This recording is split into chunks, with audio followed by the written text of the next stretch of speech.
Yes, good afternoon, members. It's my pleasure, and we are very happy to meet you again virtually on this very important and interesting platform. This webinar that we have today is quite interesting because it's talking about organizational culture. For those joining us for the first time, this is a webinar organized by the Kenya Institute of Management. We are happy to host you. My name is Tom Onguru, Head of Business Solutions Center, and I also take care of membership and corporate communications. So as we start off, and I've said, this is your webinar. I know some of you are like last week, I saw some questions coming through. A member was wondering whether he's in the right forum and all that. We work for Kenya Institute of Management. This is our corporate attire. So when you see this, don't think that we are Red Cross staff. It's just a corporate attire that shows that we are the captains of excellence, leadership, and management in this sector. So this is your webinar. You are in the right forum. Don't feel like you're in a different forum, and we're excited to have you on board. So the topic today is quite interesting. When we talk about culture, we all know, and of course we've heard about this, that culture eats strategy for breakfast. And when you talk about organizational culture is set up by the kind of people in that kind of business. And so we want to delve into this topic and just find out, especially in this time that we are living in, how can we build innovative culture for organizational excellence? So you're most welcome. And therefore, without much ado, I'd want to invite Mr. Ndegwa, CEO of Kenya Institute of Management. Mr. Muridi Ndegwa, please have our attention for opening remarks. Thank you.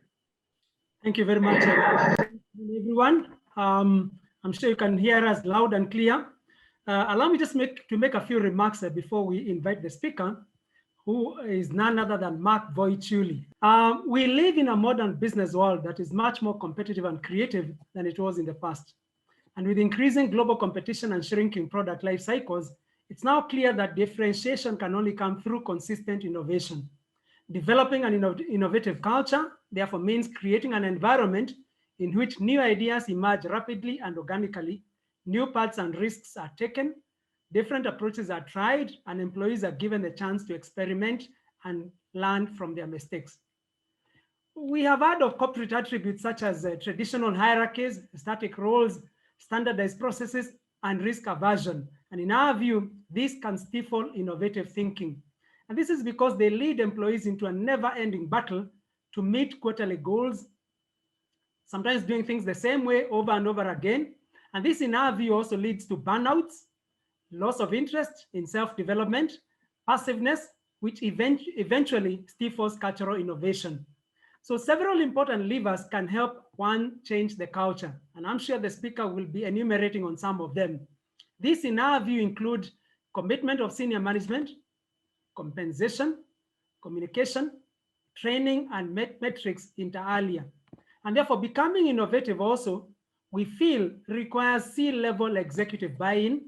Sometimes you may also call for reallocation of resources within the company, updating processes, and in short, a lot of daily work that sometimes does not bear immediate fruits. Luckily, to fine-tune the culture of innovation and make it positive, we believed it does not always require huge budgets or well thought out plans with hundreds of measures. You can actually start small, harvest the first low-hanging fruits, and then build on it. So members, today we are gathered to listen and learn about innovative culture for organizational excellence. Let me end by a quote from none other than Jeff Bezos, who many of us know as founder of Amazon. And he says, and I quote, "I believe you have to be willing to be misunderstood if you are going to be innovative." End of quote. Ladies and gentlemen, it's now my pleasure to introduce the speaker, who goes by the name Mark Voichuli. Okay, while Tom is doing that, Mark Voichuli is the founder and CEO of the People Edge Consulting Limited. Mark founded People Edge Consulting to provide HR services to the small, medium, and business community. He has over 25 years of diverse human resource and management experience that spans startups and established organizations, providing leadership and guidance to managers and executives. He also has led engagements in areas of HR audits, HR metrics, competency assessment, organizational culture surveys, job evaluation, performance management system, and HR transformation for clients both in the public and private sector. Prior to founding People Edge Consulting, Mark held human resource leadership positions at companies such as Mumia Sugar Company and the Kenya Tourism Board. Mark holds a Master of Science degree in Human Resources from the University of Manchester, UK, and a Bachelor of Arts degree from the University of Nairobi, and a higher national diploma in Human Resources Management from the College of Human Resources Management, Kenya. He's also a member of IHRM Kenya and an associate member of CPD of UK. He's also a certified HR practitioner, and Mark loves traveling. Indeed, yes, I know that, and has traveled to France, UK, Canada, and Japan, among many other countries. Ladies and gentlemen, let's warmly welcome Voi. Without further ado, Mark Voichuli, this floor, please take up. Thank you. Thank you very much, Mravi and Tom and the KKIM team.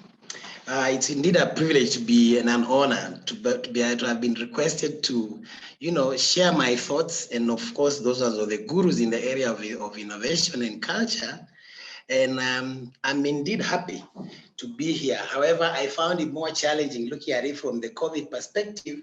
We are looking at embracing culture, and then we are working from home.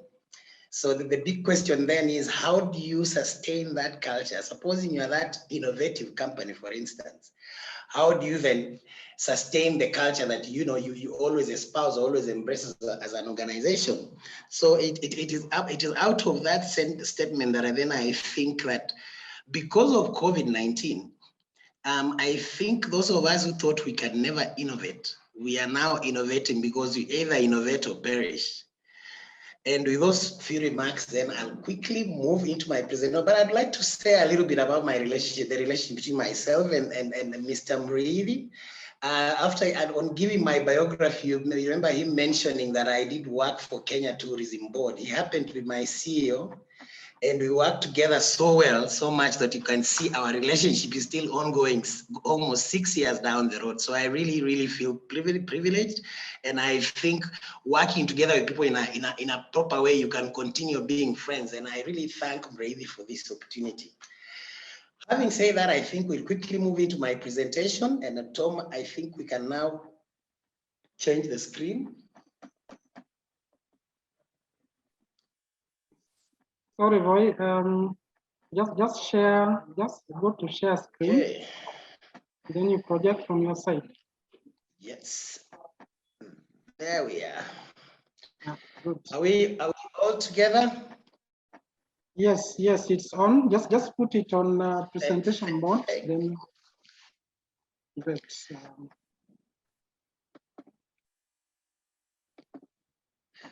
There we go. So the subject which I was called upon by management of Kim to see whether I have the capacity and the time to research on and present is innovative culture for organizational excellence. When you look at that particular topic, it's a mouthful, but then what goes into it is quite a bit. But I think before we delve into why should organization innovate or not innovate, I thought it's critical for us to quickly get to know what culture is. What is the definition of culture? So basically, my second slide, we say culture is the way we do things around here. Lessons learned that are important to pass on to the next generations. Others define it as a software of the mind that organize the behavior of people.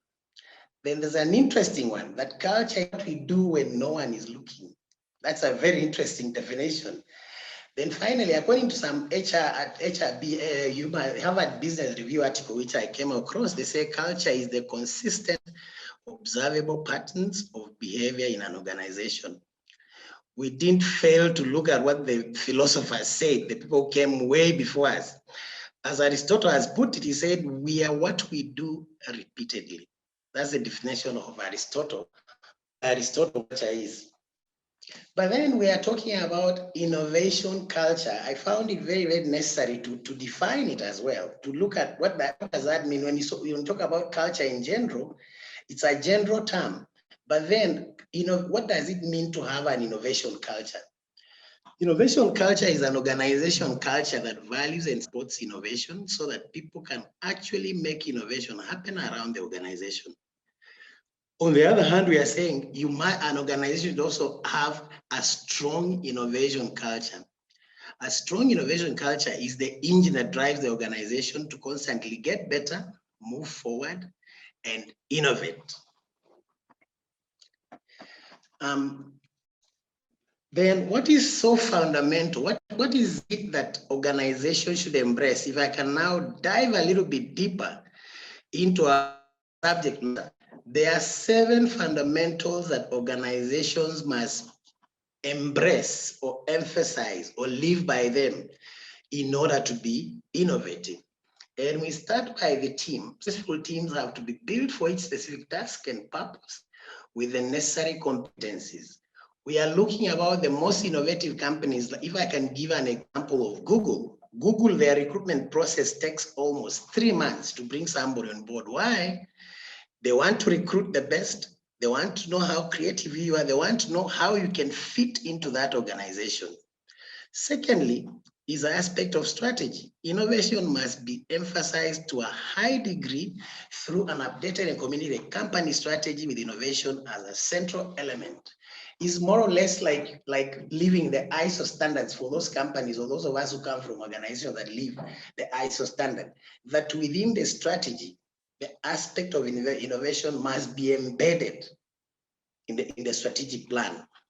And then empowerment is so key. And the CEO, my former colleague, Mreithi, mentioned it in his opening remarks. You must empower your employees. When you want to be an innovative organization, you don't bring these sharp entrepreneurs on board and then you want to tell them what to do.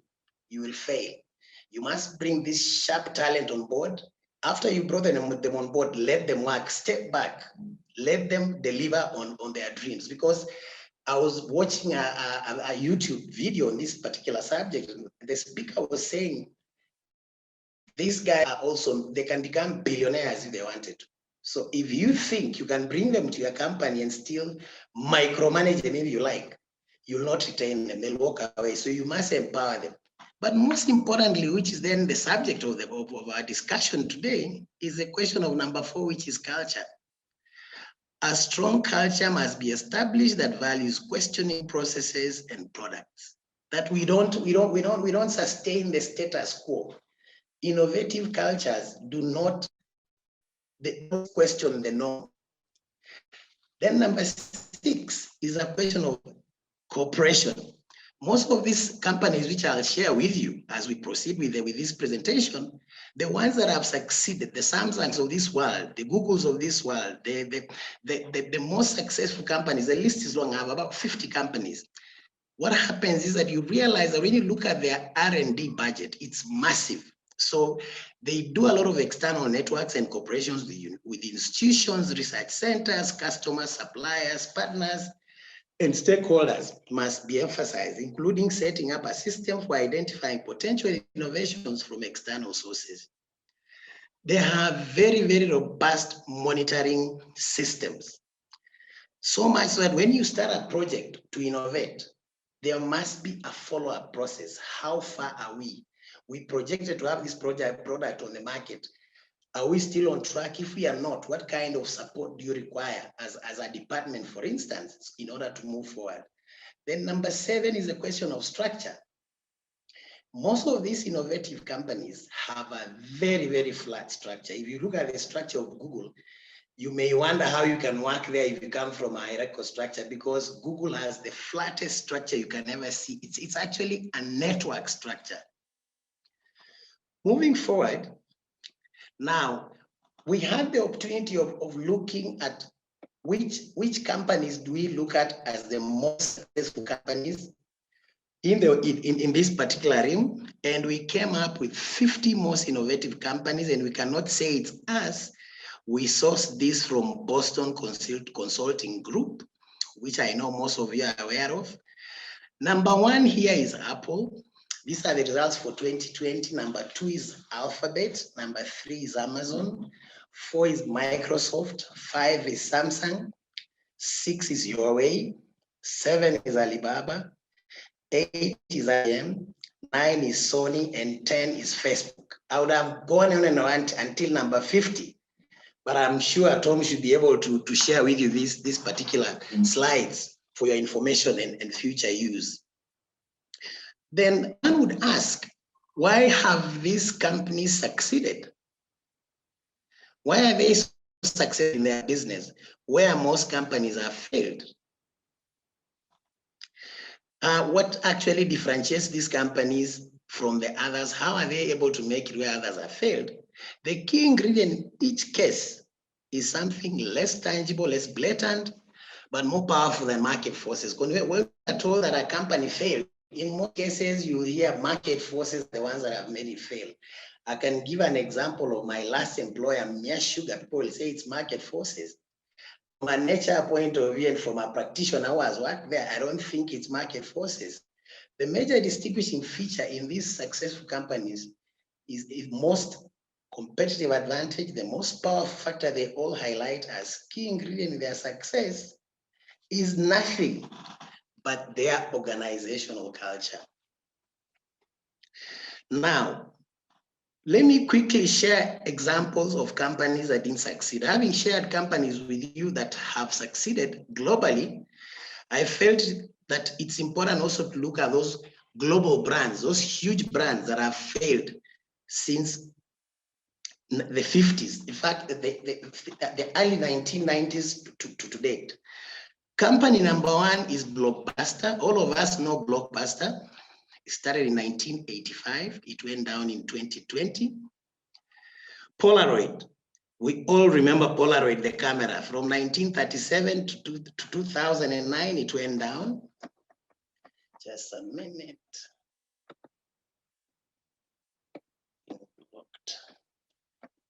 Then we have Pan American Airlines, number 4.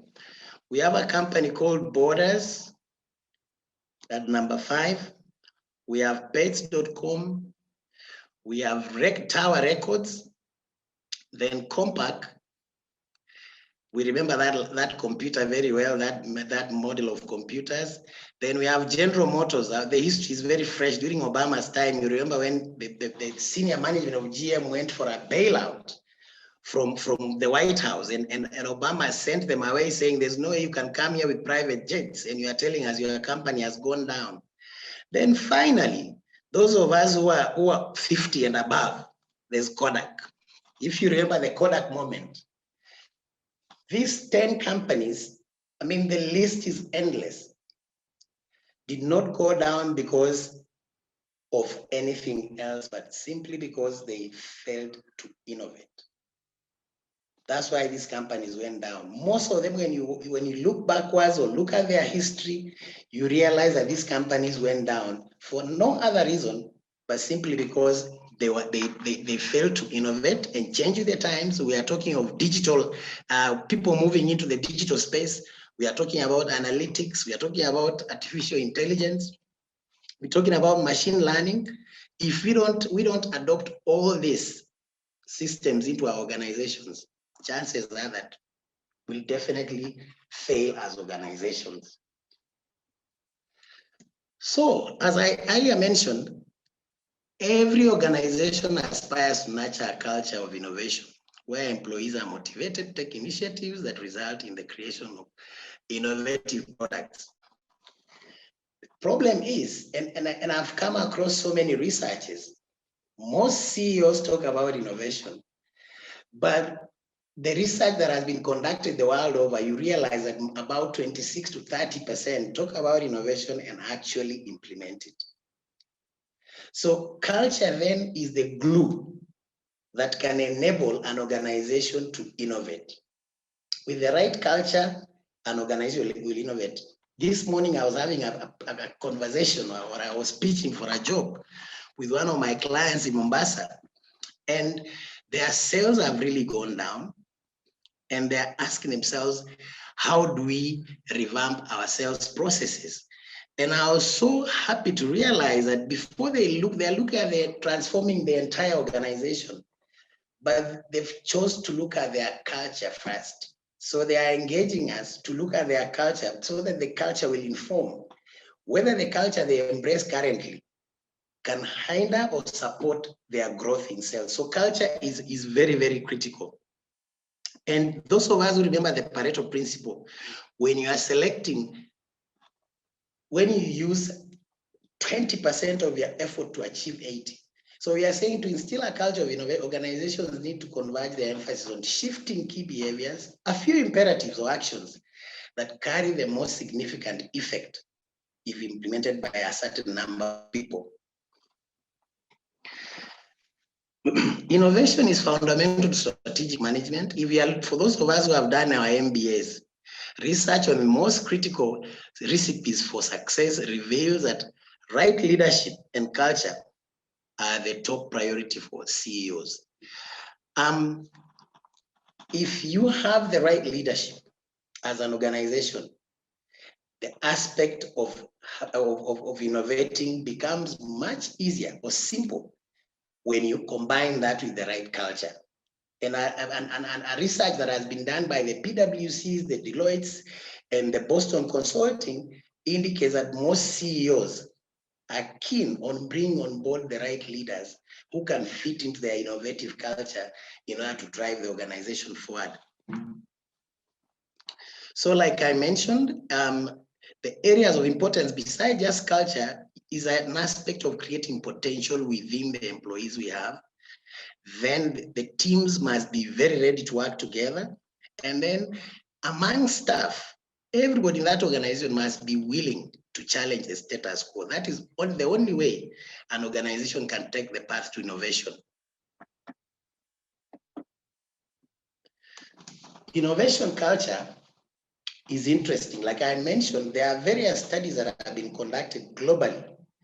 But if you look at both areas, first choice and top three mentions, it confirms that most CEOs believe that for culture to be innovative, in order to drive innovation in any organization, you need strong visionary business leadership. You have to have the right culture to foster and support innovation, and the willingness to challenge organizational norms and take risks. When you go to the top mentions on my right-hand side, that we are talking about having the right culture to foster and support innovation, strong visionary business leadership, and 3 is willingness to challenge organizational norms and take risks. Those are priority areas which most innovating CEOs or CEOs want to take the path of innovation emphasize. So what are the behaviors that we recommend that can actually be in a DNA of an innovative organization? CEOs consider 2 elements as critical barriers to innovation. First is the aspect of culture, and 2 is financial resources. But innovation can be done in an incremental way. It doesn't have to be done as a big bang. So we are going to look at these 5 key areas which then form the behaviors of an innovative organization. The first one is an ecosystem-wide collaboration. An innovative culture and organization-wide collaboration, the following imperatives should be critically observed. Select and organize top people internally and externally and mobilize them to integrate like a single team. The ability to utilize the entire breadth of skills and capabilities available across is crucial for organizations to develop and draw from creative insights. And find strong external partnerships, like I mentioned about research, about institutions, about stakeholders, about customers. Most gurus within this field, they say when you want to innovate, you don't innovate with your internal thinking. You innovate with the customer's minds. Those strong partnerships are very, very key. We are talking about a behavior which we call support for intrapreneurs. These are internalpreneurs. And like I indicated when I talked about empowerment and stepping back, Organizations that have to drive innovation must support those entrepreneurs. Entrepreneurs are the internal employees inside the entrepreneurs. Large organizations who are gifted with an entrepreneurial mindset, which if they use alongside enterprise resources to turn an idea into a profitable finished product through assertive risk-taking and innovation. Besides supporting them, there must be room for risk-taking. Most innovative companies take risk-taking as a positive, as opposed to companies that are stable and not invest or look to innovate. And then speed and agility is another behavior. I mean, if you look at what has been happening in our telephony environment, the war between Safaricom and the other competitors, Telcom and Airtel, the person who's succeeding is the one who puts the product or the service on the market before the other. So one of the behaviors that innovating organizations embrace is to have speed and agility. Living an innovation culture and a broad readiness to adopt and leverage new technologies effectively and promptly. And then innovation culture demands motivating people to think like a venture capitalist. We all know who venture capitalists are. Just as venture capitalists focus on bigger ideas that make the risk worth taking, organizational leadership needs to appreciate and support creative ideas from their people and evaluate their potential. Venture capitalists, on the contrary, investigate the challenges needed to be addressed to achieve the breakthrough, the potential threats that could crush the idea, and the ways to mitigate them. That they are not risk averse. Innovators are not risk averse. Then another behavior that these companies embrace is having operational excellence coupled with innovation. Various studies suggest innovation and operational excellence as equally important for their success. Enterprise can achieve OPEX enhanced profitability from existing products as well as develop new products concurrently. They achieve this by empowering their managers. I did mention that initially. And then going forward as organizations, we also did look at if you have these behaviors, the ones that I've just extrapolated or elucidated to the team, to the participants, if an organization A today wants to move into wants to become innovative, there are key questions that management must ask itself before they even take the journey to innovation. And the questions which have been developed by Boston Consulting Group are as follows. Innovation ambition. We need to ask ourselves as organizations, do we have a shared innovation purpose? That innovation must be shared across board, that even the messenger knows why that innovation is taking place. Then innovation domains is our innovation strategy grounded in deep customer insights and foresight that help us decide what to do and not to do and enable us to nimbly adjust to shifting opportunities. Do we focus on a limited number of innovation domains where we have a right to win? Then innovation governance is another question you need to ask yourself as an organization. Do we ensure that people and budgets are aligned with our shared innovation priorities and promptly align when priorities shift, even when multiple stakeholders have a voice? Then performance management. How do we tie the aspect of performance management in innovation? Do our metrics and incentives reward predictable, incremental, successful step change innovation? Do we recognize leaders who are not only able to push new ideas, but also recognize failures early in the process? Then the organization and ecosystems, that an organization does not operate in an island. An organization exists in an environment where there are competing issues, there are regulatory issues and all that. It's important to ask yourselves, do we have clear roles for all the disparate elements of our broader innovation ecosystem For example, R&D units, venturing, digital units, and external partners to ensure that we collaborate seamlessly and realize our targets. Then talent and culture, the subject of the matter today, is a question of, do we have true business builders? Do we have true business builders, and do we allocate our very best talent to our most ambitious innovation challenges? The other question we need to ask ourselves and organize is idea market fit. What is the last truly novel idea we developed that solved a hair on fire? That's just an analogy problem for customers. Then project management. Do we have a clear view of our unfair advantage relative to our competition? And do we actually manage to wield it?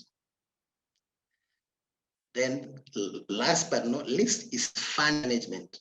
Is our funnel of potentially valuable projects actually funnel shaped, or is it a cylinder? We learn from past mistakes. And finally, portfolio management. Do we manage our portfolio strategically, for example, to ensure a balance between core and non-core, or among new products, services, and business models? Do we take non-consensus bets that promise outside rewards? Have we reassessed and balanced our priorities and our portfolio through the COVID-19 lens?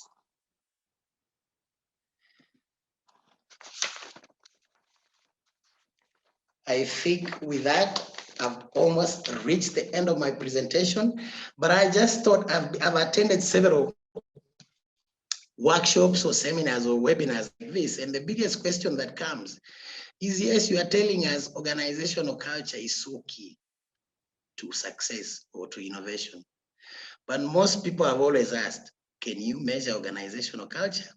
I can tell you that between myself and KIM, you as members and those who are participating as members but are running their own organizations or are in a management position, please engage Kim and we'll definitely help you measure the existing organizational culture. Thank you very much.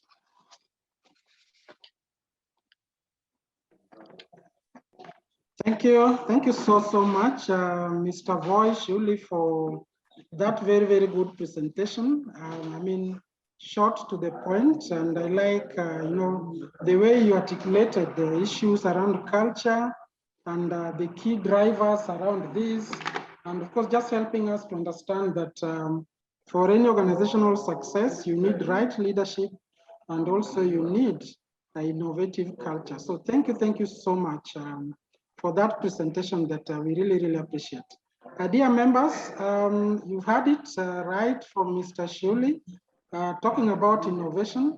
As you are all aware, and we mentioned in the last webinar, our theme for this month of April is innovation and technology. And that is why today we brought to you the topic of innovative culture and how this supports business excellence. So thank you so much. We invite questions from you members on this particular subject. Just going through the chat box.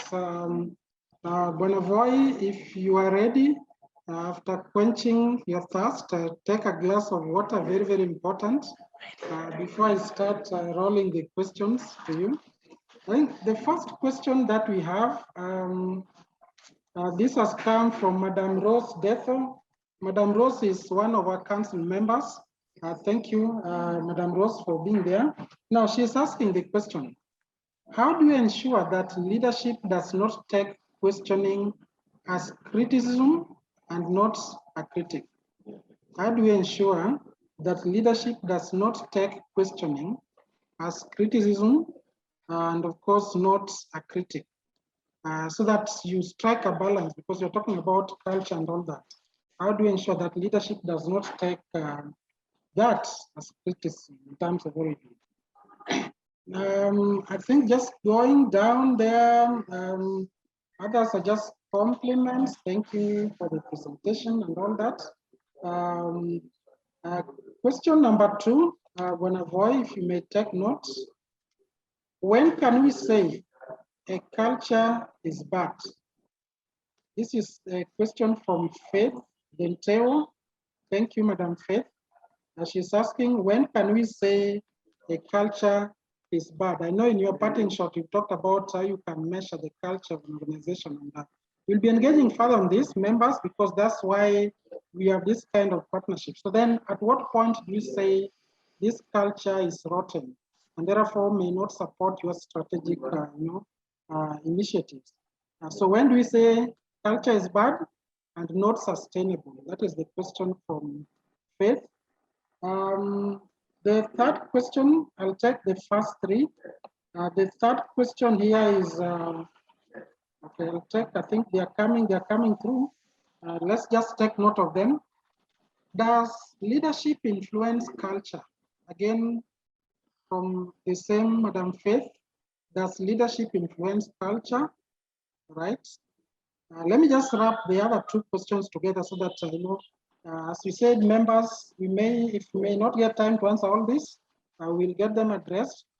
Wow, the list is growing. Bonavoy, please take those first three so that I don't overwhelm you with so many of them. We'll still take another set, so members, stay tuned. We'll have the speaker address the other questions. Over to you, please. Sorry. Thank you very, very much, Rose, and Tom, thank you for at least remembering to pick those questions. Rose, your question is so interesting and it's very applicable in our subject of discussion today. Culture, and especially when you look at innovation, and if you may allow me to digress a little bit, Tom, of course, I'm conscious about time. People are asking, did the guy who ran Apple have his own culture for Apple to succeed like that? And the answer is yes. Now, for leadership to question criticism and be looked at as something negative, those kind of behaviors are not encouraged in those innovative organizations. That's why the emphasis is how do you enable employees to embrace questioning what looks to be normal. Like I mentioned, if I was asked from my consulting firm to recruit for company X, probably in a month or 3 months, I'll put that talent on board. I was looking at this book written by the former chief of human resources called Laszlo Bock. It's called Work Rules. This guy was a CHRO of Google. He says for them to bring somebody on board, it can take even 100 days or more, because there are so many touch points they look at before they arrive at saying, this guy fits in our organization. So there's no way you can have a leadership that then takes criticism negatively.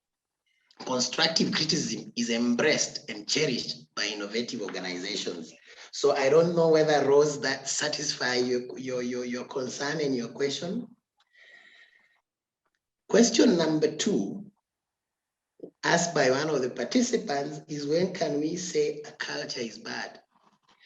There are instances where most of us have walked into the reception of an organization, and even before you are told anything, you just see a toxic culture. You can more or less say this organization has a bad culture if you are very, very observant. Even the way that receptionist will handle you. And that's why we say for a culture of an organization to thrive, it must be exemplified by the CEO to the sweeper or to the driver or to the messenger. Because you can't have a situation where the leader is saying, this is the direction we are taking, and the employees are saying, this is the direction we are taking. And what happens is a bad culture can be seen. Now, if going back to the example I gave you about a client we are working with in my firm on matters culture, they've realized that they need to transform the organization to grow to the next level. But what they've said is, can the prevailing culture take us to that level? So then culture can be measured. If you cannot feel it, if you cannot see it, a culture can be measured and determined whether it's a good culture or a bad culture, depending on the ecosystem you're operating in. There are certain organizations that encourage innovation. There are organizations that don't encourage innovation, and so on and so forth. It depends on where you're operating from. I don't know whether that is enough for that particular question. Then finally, I think Rose still asked the same question about, does leadership influence culture? Of course it does. You may bring on board the best culture you want, but the people that execute that culture are the leaders. That's why we say we must walk the talk.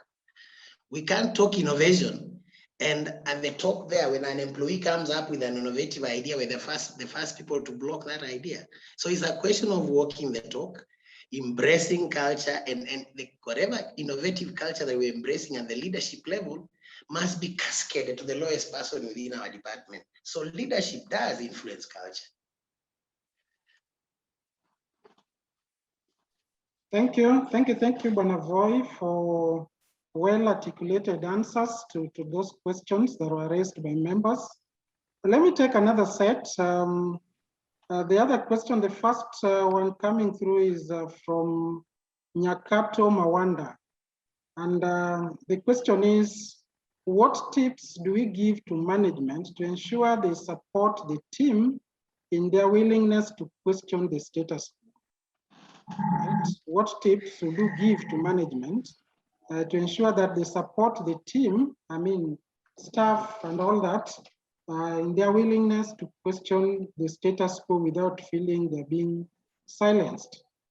The second question in this set is, the other one is from Joseph Ngige. Thank you, is asking, the list of top innovative companies globally, and even in Kenya here, as we know, they mainly consist of technology-related companies. The question is, how can we make other organizations top innovators? I think this also revolves around the understanding. You know, sometimes when people think of innovation, they only think of IT and all that, but I think you've expanded that further. But the question is, how do we extend that band to just drive innovation also in other organizations, you know, both private and public sector? And then the other question there is, what key components should one consider when carrying out organizational culture change? What key components or what key pillars should one consider when you are carrying out organizational culture change? I guess this one you should be sending invoice, Bonavoy, because it's like, you know, giving you a ticket to your consultants. But you know how much you may want to share. Again, remember we said we'd want to see how we can engage with you further, but just give us a tip of the iceberg so that, you know, you can arouse appetite of the members to give us a call and we start engaging from here. And then the other question there is just one more. You talked about somebody said, and this is from John Kimani. You talked about funnel management. Could you please expound on this? When you mentioned funnel management, I think those are the questions we have. Let that be the last set. Thank you so much, members. So Voy, please, if you could just give a response to those questions that have come through, we'll appreciate. Thank you. Thank you very much, Tom. I'll start with John Kimani's question. Funnel management here, you remember when I was reading the questions that we need to ask ourselves, is I said, are we a funnel or a cylinder? As an organization, we need to ask ourselves, are we a funnel or a cylinder? Then what may come into play is the question of priority and the question of going for high impact innovation. That you are looking at so many opportunities, so many choices from which you can select as an organization and you want to innovate. But then how do you, for instance, go for using the 80-20 Pareto principle, that we just say, let's do M-Pesa where Kenyans can be exchanging money on phone, and we all know we all know what has happened. Or you can say Kenyans don't believe in credit cards. I lived out there doing my studies. I never touched a single credit card, but I've touched it through Fuliza. And every Kenyan does not know that now they're actually using their credit card through Fuliza. So the funnel management is a question of choosing a high impact innovation idea or service or product, and using as little resources to achieve that. That's what we mean by funnel management. That's why when we say, are you a funnel or a gas cylinder? Gas cylinder means you have so many priorities within which you choose from, and you're even lost. You end up choosing none. That's John Kimani. Then the one which you rightfully say, you should give me an invoice, is what key components should we consider while carrying out an organizational culture change? Number one is you definitely have to look at the people. And the people here, you are looking at the leadership stratum, or the second tier. The second tier goes up to the CEO. If you want to conduct an organizational culture change, because whatever the leaders do is what boils down to what the rest of the employees do. Most importantly, you also have to look at the kind of structures that organization has, the history of that organization.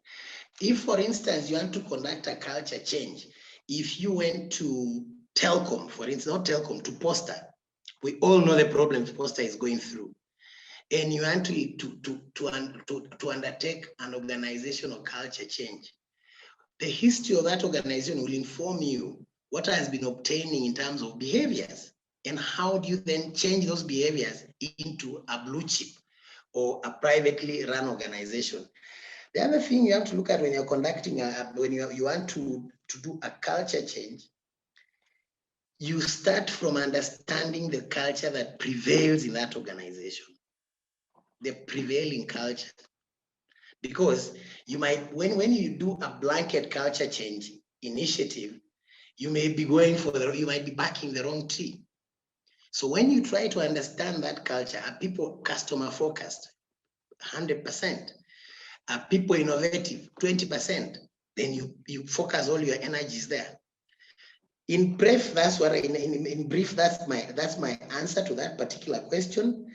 I think we can engage further with this particular person with the support of Kim. Thank you very much, Tom. That's a very, very good question. Then Joseph Ngige, company top. He's talking about most of the top companies being IT related. I can say yes and no.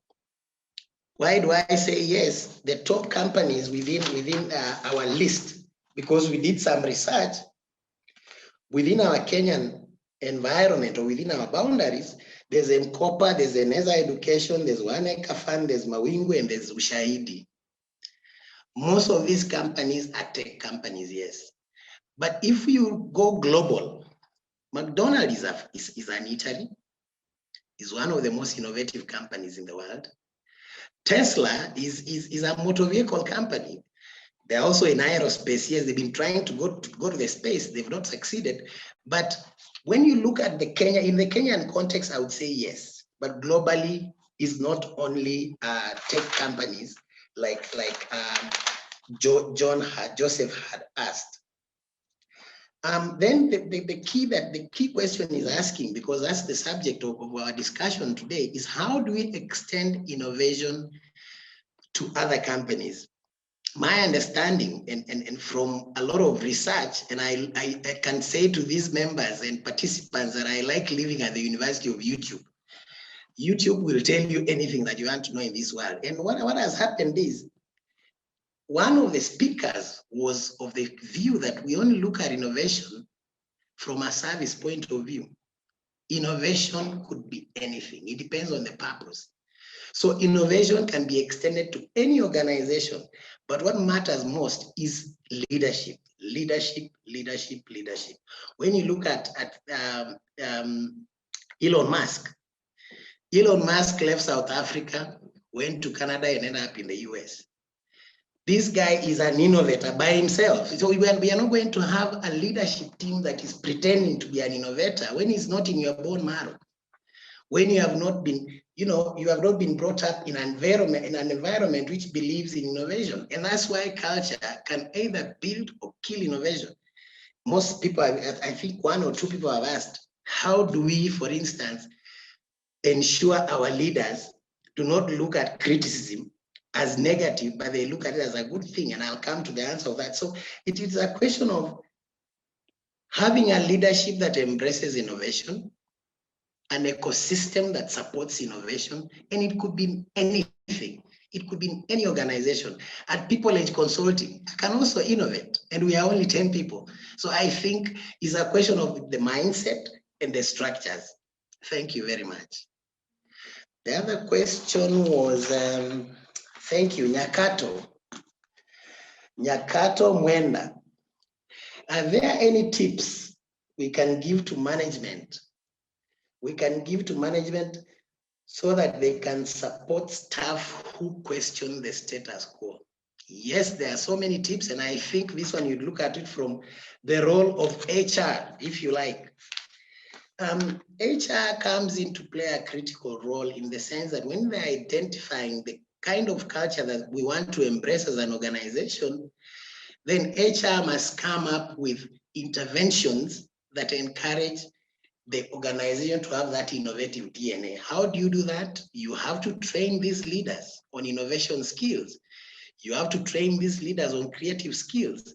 You have to train these leaders on interpersonal skills, and so on and so forth. So that our training and development, if you like, is skewed towards innovation as much as other trainings will be of importance, but then we really look at innovation as a driver of our training. And that way, the leaders who look at criticism as something negative, they'll come back with a different mindset and say, criticism, as long as it's positive, as long as it's for the good of the organization, then why not?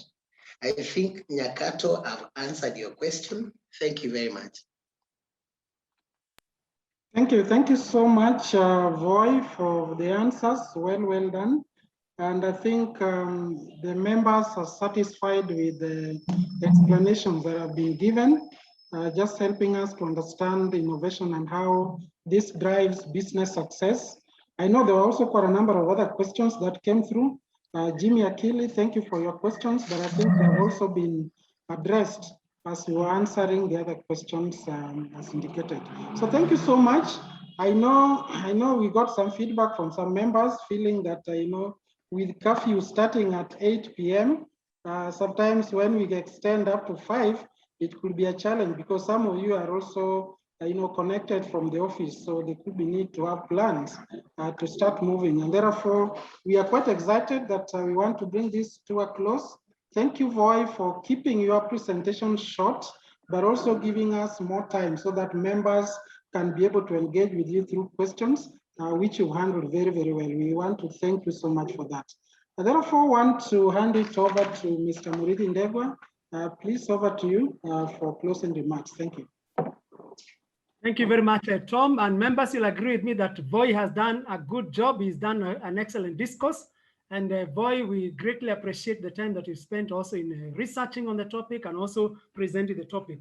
Allow me now to give a vote of thanks. And firstly, we want to thank all those who logged in for the first time today. This is our 41st webinar. And I know there are those who logged in for the first time. So to all of you who came in for the first time, thank you very much. We also appreciate all of you who are able to participate in this webinar. I think at peak, I saw we're about 60 or thereabouts. And I also want to greatly appreciate, on behalf of the management team, all those who've been with us since we started. There are some names when I scroll down, I'm able to see they've been with us since last year when we started the webinars. So to all of you again, thank you very much. We, as usual, want to appeal to all of you members. KIM is a membership-based organization. We have so many platforms where members can participate, whether it's in terms of topics that you can present in a webinar like this one, or maybe participate in terms of articles in our management magazine. We appeal to you. If you feel that there's an area that you want us to cover in any future webinar, please feel free to send that communication to us, and we'll endeavor to get a good speaker who can give us a discourse on that particular topic. Last but not least, what do we say to the speaker? Mark Voichuli. He's done an excellent discourse, isn't it? I sampled a few of the comments that were put on the chat, and one of them said, great presentation. Another one said good insights. And we completely agree with all these. Thank you so much, Voy. You've done an excellent job. You've done an excellent discourse. And perhaps we might even call you another day to come and present on maybe something to do with HR metrics and the likes. But to you, thank you so much for the time you took to present, to prepare, and also to give us this discourse. Thank you, Voy. All of you members, we want to wish you a blessed evening. Have a great evening. Please take care of yourselves. Please ensure that you maintain the protocols as given by the government on COVID-19 restrictions, and have a blessed evening. On behalf of KIM, we say thank you very much to all of you and have a blessed evening. Thank you so much. And bye for now.